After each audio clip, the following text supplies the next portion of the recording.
Let's see here. All right. So what organization was it when you started moving up the ladder a little higher and getting kind of double A, triple A, kind of right on the prefaces of the big leagues there? Was that Baltimore and Pittsburgh?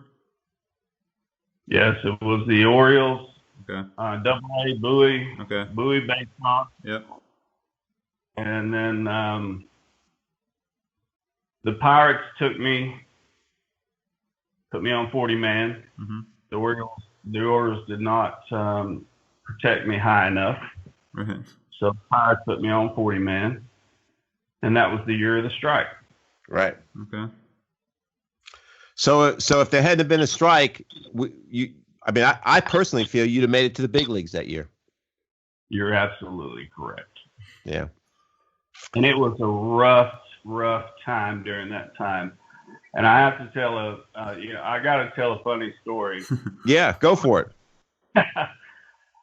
I was offered to play in the big leagues as a scab. Okay.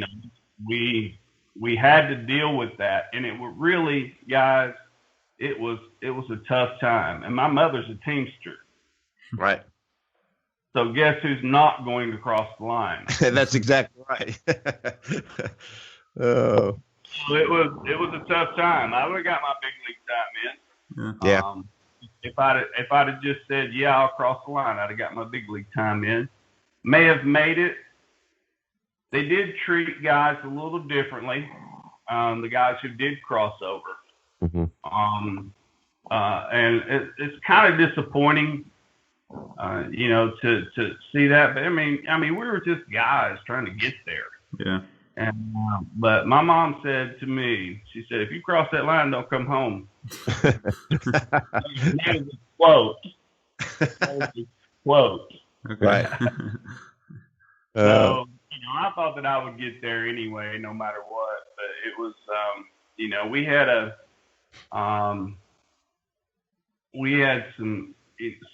there was a heck of a lot of pressure put on you to cross the line during that time, so everybody could put butts in the seats, and try to help things out. And I always think it's funny.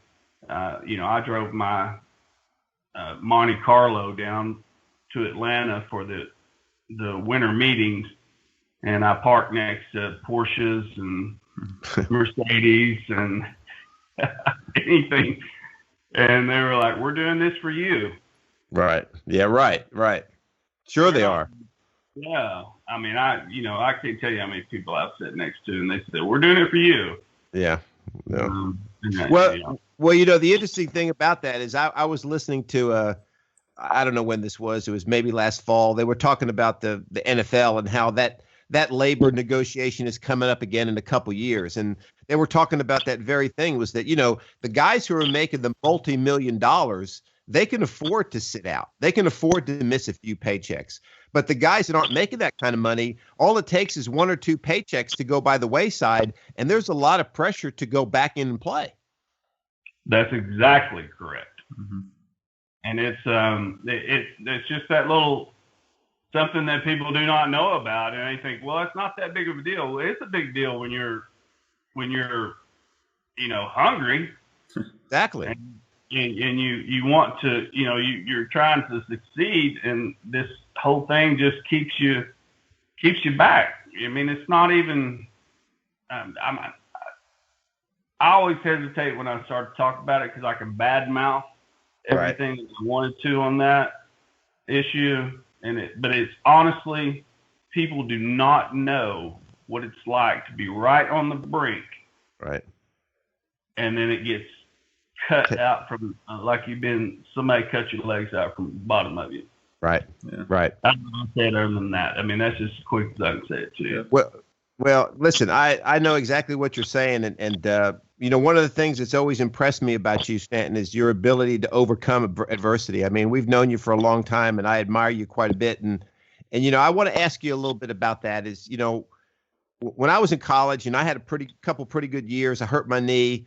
And when something like that happens, and of course you went through a lot more than I went through, how do you deal with it? I mean, you've been able to overcome it. I'm sure you've had rough spots in your life, but you've been able to overcome it. So, how do you do that? I mean, is it your faith? Is it something that was instilled in you when you were young? I mean, how does someone overcome, as you said, getting their legs cut out from under them? I was just always, from the start of my life, I was just always, ready for the challenge. And it was, win and do whatever you can to be great. Mm-hmm. And I try to instill to kids that the work ethic that you have to do what you need to do is that's it. You just work. You just go get it.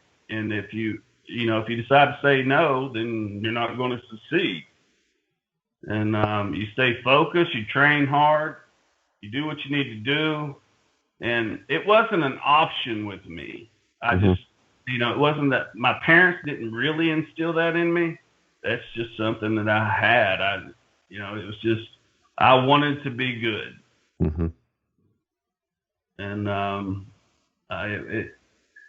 I was allowed to be able to do that. Mm-hmm. Just go out, shoot free throws, hit baseballs off, pick up a stick like, we were talking, when I listened to Steve Dunn, you can't, the kids don't know how to pick up a stick and hit a rock with it. I mean, that's right. That's what Hank Aaron did. He did it cross-handed. Right. And so it's just one of those things, man. You just get after it. If you don't get after it, it ain't going to happen. Yeah, absolutely. Now that's the country way of saying it. If you don't get after it, it ain't going to happen, man. Yeah.